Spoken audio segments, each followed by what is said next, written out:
Hello, and thank you for listening to Texas History for Kids. I'm your host, Michelle Gallegos, an educator, writer, history nerd, and novice investigator. Each week on the show, we will learn about interesting parts of Texas history, from battles and historical figures to the odd and enchanted. Hey guys, and welcome back to episode number 35, entitled Wild West Texas Women. Today we'll journey back in time to meet some of the most adventurous and daring women of the Old West. Are you ready to ride? Let's go. So our first stop takes us to meet the infamous Belle Starr, who was born as Myra Maybelle Shirley. Belle Starr was known as the Bandit Queen. She was known for her criminal adventures, including stealing horses and being part of bootlegging operations. She loved to dress in fancy clothes, and even though she was an outlaw, she had a sense of style and flair that made her legendary and a great figure among the Wild West people. She was born on a farm in Carthage, Missouri, the only girl of 6 children. By 1864, the town burned down in a raid, which Belle's brother was involved in. The family moved to Texas after the Civil War and became friends with some of the most famous outlaws, like Jesse James and the Younger Brothers. It's said that Jesse James used Belle's house as a hideout when they were running from the law. Belle married a desperado or reckless outlaw named Jim Reed in 1866, who was later charged with murder among many other crimes. They lived in Los Angeles for a while, but moved back to Texas and started a crime spree with the infamous Younger Brothers and other gangs, killing, looting, and robbing trains all across Texas, Arkansas, and Oklahoma, which was then known as Indian Territory. Indian Territory was sort of wild, and that's where the Wild Wild West gained its name. So some accounts point that Belle moved her children to relatives' houses and joined her husband in his criminal activities. Others say she was angry at Jim for being involved in these gangs. Jim was killed in Paris, Texas, and the story goes on that day, Belle was supposed to identify his body, but she refused because the sheriff was due for a reward or a bounty that was being offered to those who caught Jim and returned him for the crime. Belle felt that if she didn't identify her husband's body, the sheriff couldn't collect the money. Now, Belle moved on to marry 2 more times in the course of her lifetime. On June 5th, 1880, she married Sam Starr. Her relationship with Sam wouldn't be too much different than with the others. The 2 were later charged with horse theft. Now, today you wouldn't hear much about horse theft, but in the 19th century, stealing someone's horses was much like stealing their wheels of today. And if you stole the right type of horse, much like if you stole a certain type of expensive car like a Lamborghini or a Rolls Royce today, you might be in more trouble. So stealing a horse was a big no-no in those days, and it was a federal crime that could send you to prison for a very long time. But luckily for Belle and Sam, they both only received a 6-month sentence at the House of Detroit in Michigan. This crime is the very reason why Belle became known as the Bandit Queen. And she didn't learn her lesson that time, because in 1886, she was charged with stealing horses again. However, Belle learned a little bit about the legal system the first time around, and she escaped without any jail time and was in fact acquitted or not even convicted of the crime. Sadly, her husband did not fare so well. He was shot and killed by a police officer that day. On February 3rd, 1889, just 3 years after her husband died, someone ambushed her and killed her with a shotgun.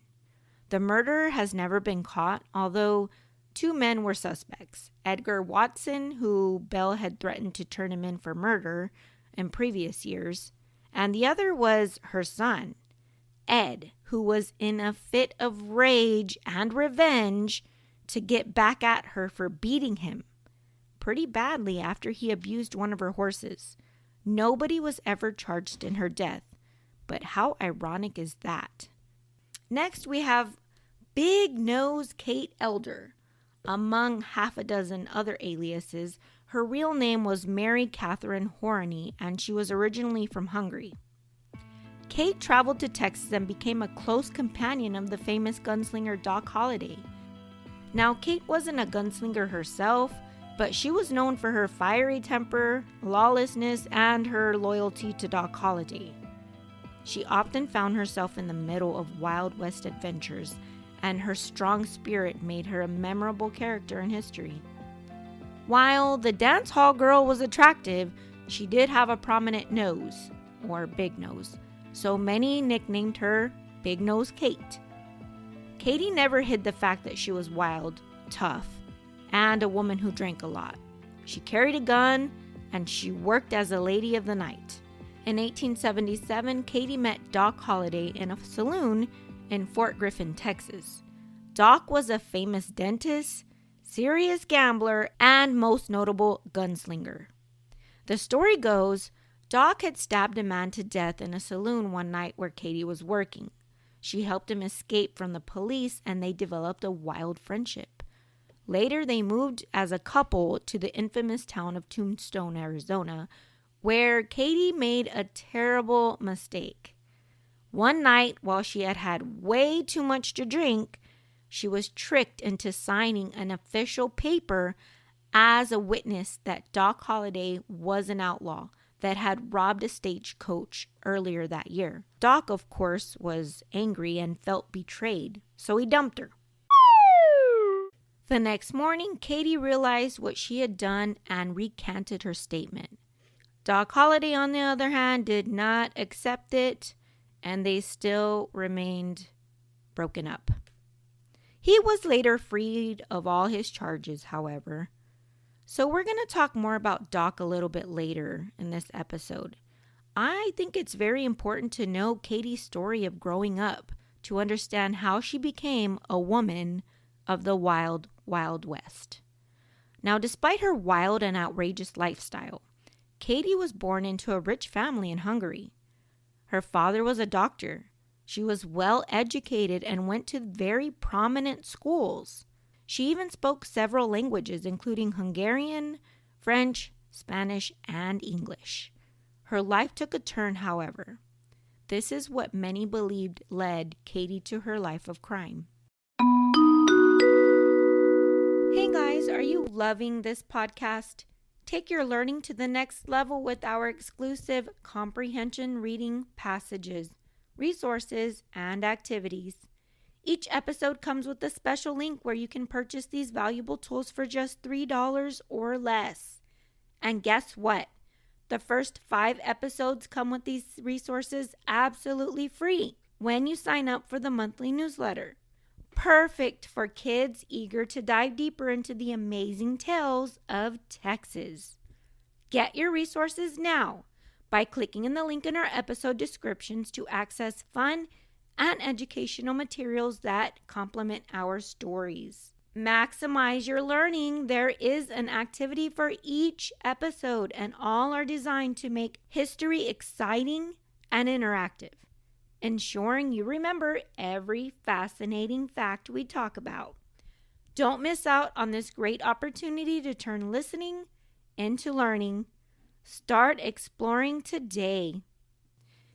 In 1862, Dr. Haroni left Hungary and moved to Mexico with his family, including Katie, to work as a personal doctor for Maximilian of Mexico.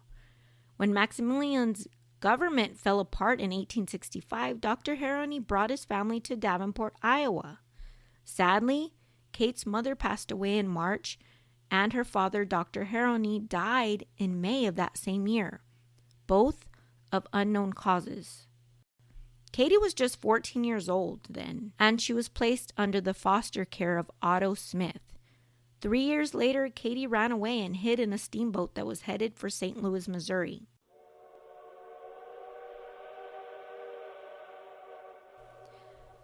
The captain of the boat, Captain Fisher, felt very sorry for her and decided to unofficially adopt Katie. From there, Katie graduated from a religious school in 1869.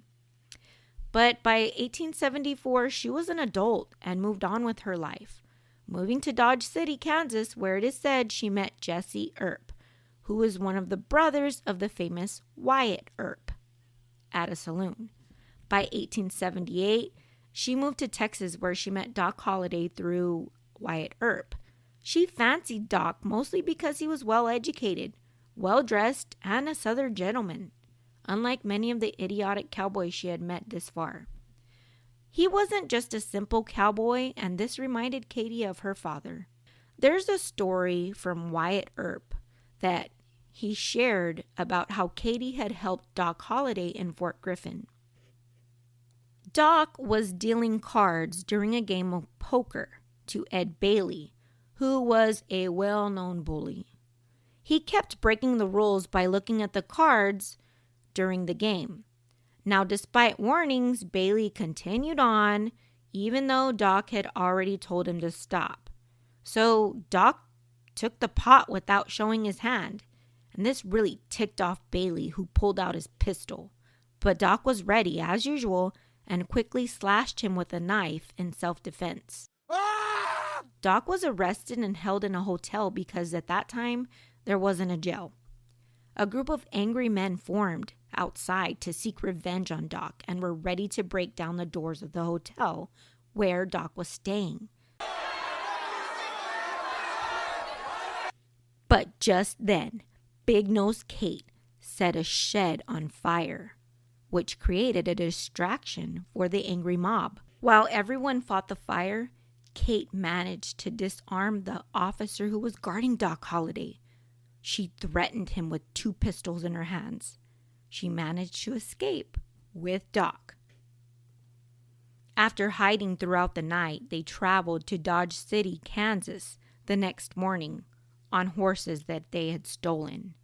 They checked into Deacon Cox's boarding house as a Dr. and Mrs. J.H. Holliday. Doc was so grateful to Kate for helping him that he decided to make her happy by giving up gambling and returning to being a dentist. In return, Kate promised to stop working in the saloons. However, neither promise lasted very long. Doc enjoyed gambling way too much, and Katie, well, she was just too bored and wanted to return to the lights and the allure of the dance halls. She loved the party life too much. Shortly after this, Katie spilled the beans on Doc's involvement in the stagecoach robbery, and their relationship soured. So Doc really didn't want anything to do with Katie anymore. Later on in life, however, Katie was there when Doc passed away of tuberculosis, and many historians believe she supported him while he was on his deathbed. After Doc Holliday's death, Kate moved around Arizona quite a bit. She married George Cummings, who was a blacksmith in Colorado. A blacksmith is someone who works heating metal to make things like horseshoes and tools like hammers. Their marriage lasted about a year before they separated, and Kate then worked in Cochise, Arizona for a while before becoming a housekeeper for John Howard in Dos Cabezas, Arizona, where she worked until he passed away in 1930. As she got older and weaker, Kate applied to live at the Arizona Pioneers Home, which is a place for elderly people from the old frontier days. She had to wait 6 months before being accepted, possibly because she had never become a U.S. citizen. Now, Kate stayed in the Arizona Pioneers Home until she passed away on November 2nd, 1940, just before her 90th birthday. She was a remarkable woman who lived through many adventures and hardships. Despite her tough life, she died peacefully in bed. According to an article, Katie said this statement about her life just before she died. Part is funny and part is sad, but such is life any way you take it. Let's ride on to meet Sally Skoll, who was born Sarah Jane Newman.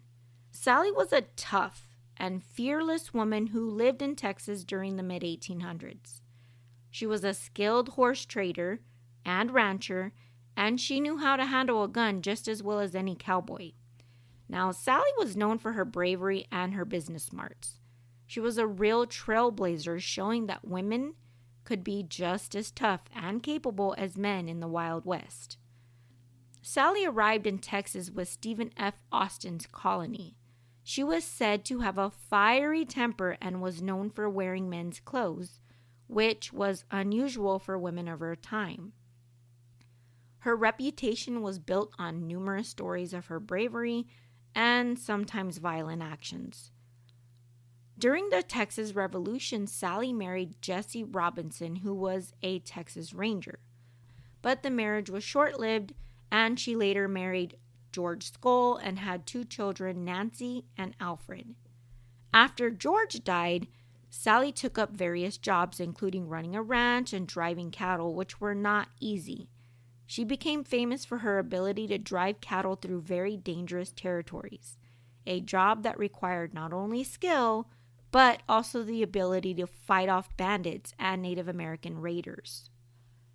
A reporter from Europe once wrote about her, calling her a female desperado, which means she was very brave and wild. He said she chose to live in the wild border country on the Rio Grande River. It was a wild place to live because fighting, stealing, and death were so common in the area. But these things didn't seem to bother her. She could use a revolver and a knife as well as any man, and even went on to dances with these weapons. She had shot several men at parties. She worked as a cattle dealer and also transported goods with her oxen wagon and through dangerous areas between Corpus Christi and the Rio Grande.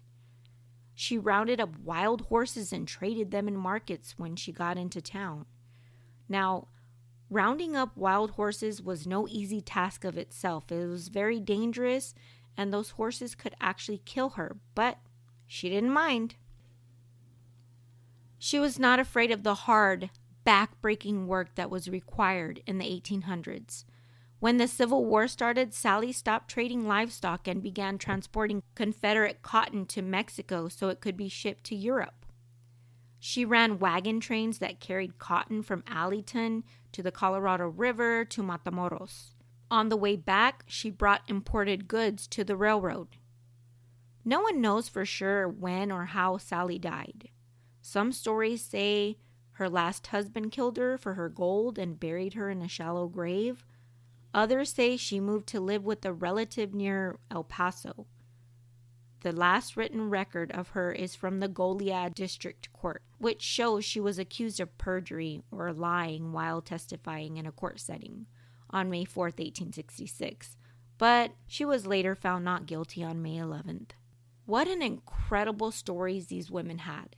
They were brave, full of adventure. They showed us that the Wild West wasn't just about cowboys and outlaws, but also about strong women who carried those stories as well and helped shape its history. Thanks for joining me on this wild ride through history. This week's question is, what common trait did all these women share that made them different or remarkable from women of the era? Send me an email, michellegallegos.author@gmail.com. And remember, yesterday is today's history.